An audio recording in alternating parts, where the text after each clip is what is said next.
tell their story to the world. I think the other point about segregation people need to realize is African Americans have never segregated. There's never been a time when persons of all races and creeds, there's never been a time when white Americans were not welcome at Fisk or Tennessee State or any black institution. There's never been a time when whites in America may have entered a black business establishment and they were forced to take a seat in the rear. There's never been a time when a black taxi service that it wouldn't support and move white Americans.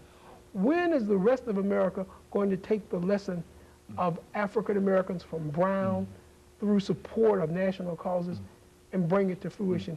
And as the poet once said, when is America going to finally be America for me? Very good. And you know, Dr. Mitchell, one of the things is we've got about 5 minutes here, and let's see if we can introduce this as an area of discussion. Yeah. One of the things that people often talk about is that the Brown decision also demanded additional resources from the government, which is to say the government was told that it could no longer divide its resources the way it was.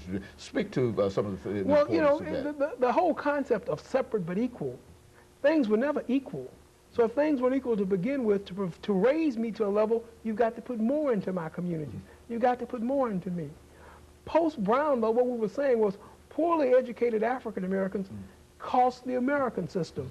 Poorly educated persons are more likely to end up on welfare, are more likely to end up without employment. So we were arguing that with equal access to education and equal access to opportunity, because that's what Brown was really looking at, equal access to opportunity. And in America, I think I'm repeating myself, but in America, a first-class education was the first opportunity. 1649 in New England, first public school act. People believing that to be a well-trained and informed citizen, you had to be educated. So this had been denied. What we really wanted was equality with education. And that equality of education led to an equality in American life, an equality with the American dream.